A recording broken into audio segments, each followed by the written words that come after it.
Isang mapagpalang araw po sa ating lahat. Welcome to my YouTube channel. Yun. Ang ating pag-uusapan sa episode nito ay napaka-importante. Siguro hindi kayo maniniwala pero gusto ko talagang i-share yung aking naging karanasan. No? Na kung saan ito yung sinasabi ko sa inyo yung pinakamahal na bato na aking na nasaksiyan sa buhay ko. Napakamahal. Mga nagkakahalaga po itong bato na to ng to be exact, 102,000. 102,000 pesos po. So, 100,000 megit po. Yun, ang tanong, anong klaseng bato ito? Baka akala nyo po kasi nagbibiro ako. Totoo po ito.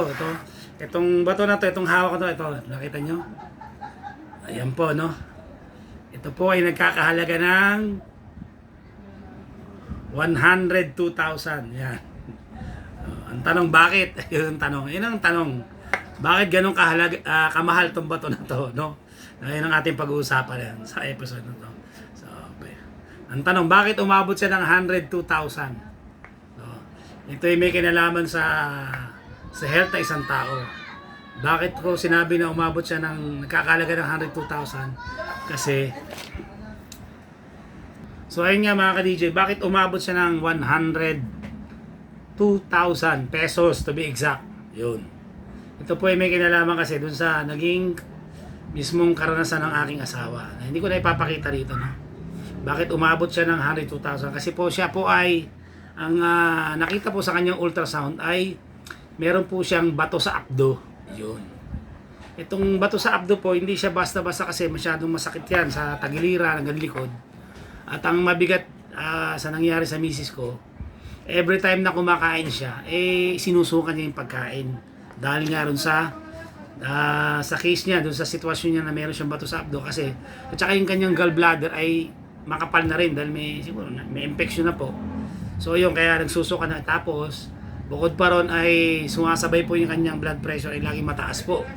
Umaabot ng 180 over 110, 170 over 110. Basta laging mataas po, laging high blood, 160 over 100. Laging ganun po talaga, hindi na, which is not good, no?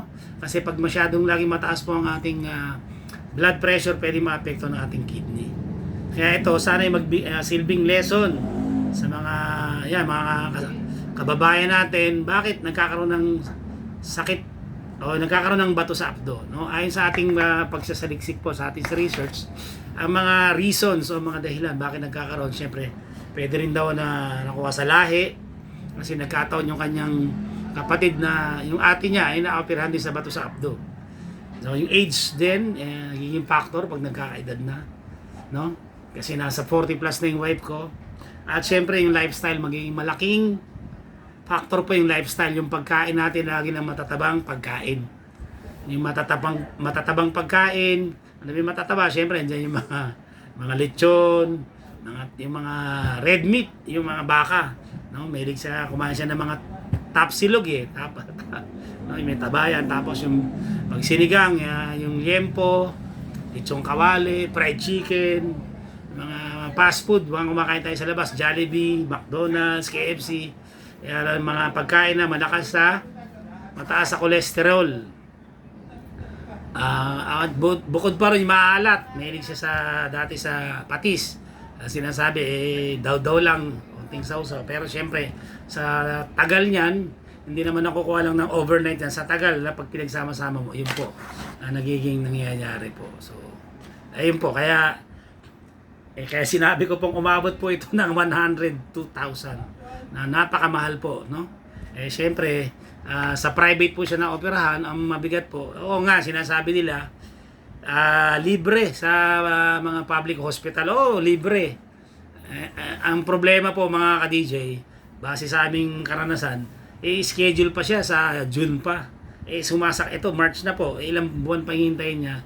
Talagang sumasakit na, hindi na siya natutulog, no? Halos hindi na siya natutulog. Yung pagkain nga, sinusukan niya na napakadelikado, tapos lagi mataas ang blood pressure. Libre nga ang problema. Baka mamaya, bago maoperahan yung pasyente, wala na. Baka patay na yung pasyente. Yan ang mahirap sa ating sistema sa gobyerno. Nakakalungkot man. So hindi siya naninira tayo, pero yun pong katotohanan. Dahil siguro sa dami ng mga pasyente nagpapacheck up, Pipila ka talaga.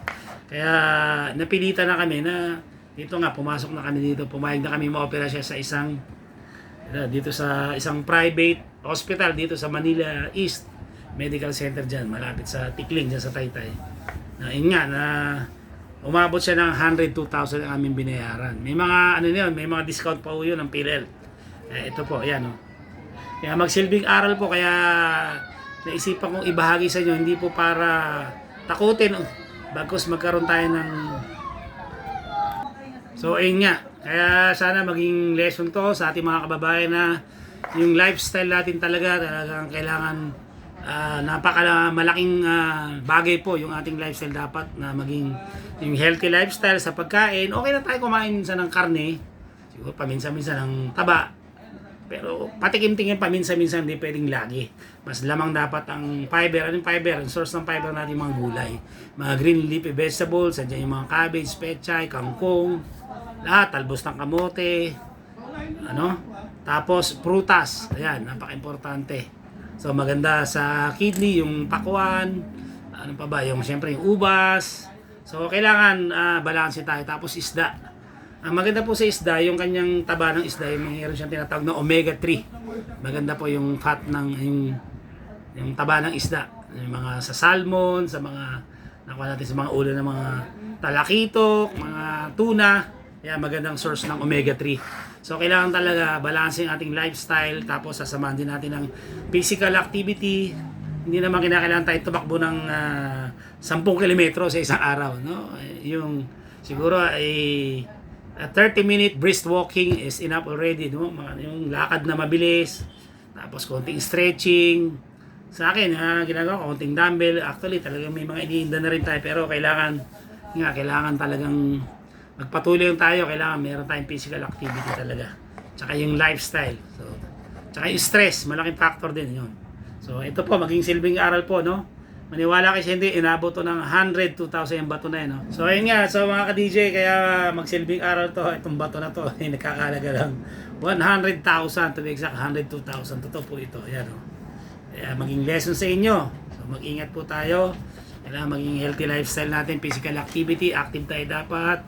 Yung exercise tayo regular, kahit simpleng lakad lang, o pwedeng pagbibisikleta, o simpleng jogging, stretching, o dumbbell. Tapos syempre yung pagkain, kailangan balanse.